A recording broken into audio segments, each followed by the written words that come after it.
एगो हम देवी गीत गावतानी, रउआ लोग के अच्छा लागी तो लाइक करम, सब्सक्राइब करम, कमेंट में बताएम कैसन लागल हमार गीत।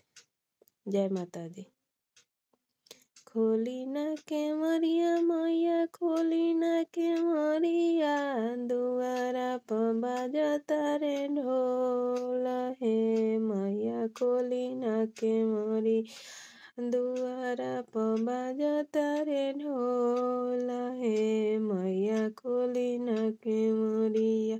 सोने सुराही गंगा जल पानी, पौआ पखार मैया मोरा हे मैया, खोली ना केवरिया, दुआरा पर बाजता रे ढोल हे मैया, खोली ना केवरिया। सोने के थाली में जेवन रोशनी, सोने के थाली में जेवना परोसनी, जेवना जेविना मैया मोरा हे मैया, खोली ना केवरिया, दुआरा पर बाजता रे ढोल हे मैया, खोली ना केवरिया।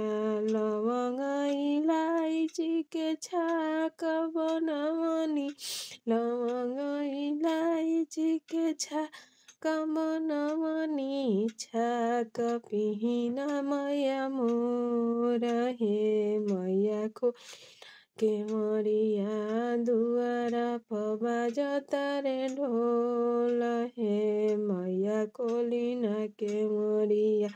निमिया के डढ़िया पर झुलुआ लगवनी, निमिया के डढ़िया पर झुलुआ लगवनी, झुलुआ झुली ना मैया मोरा हे मैया, खोली केवरिया, दुआरा पर बाजता रे ढोल हे मैया, खोली ना केवरिया, दुआरा पर बाजता रे ढोल हे मैया, खोली ना केवरिया। जय माता दी।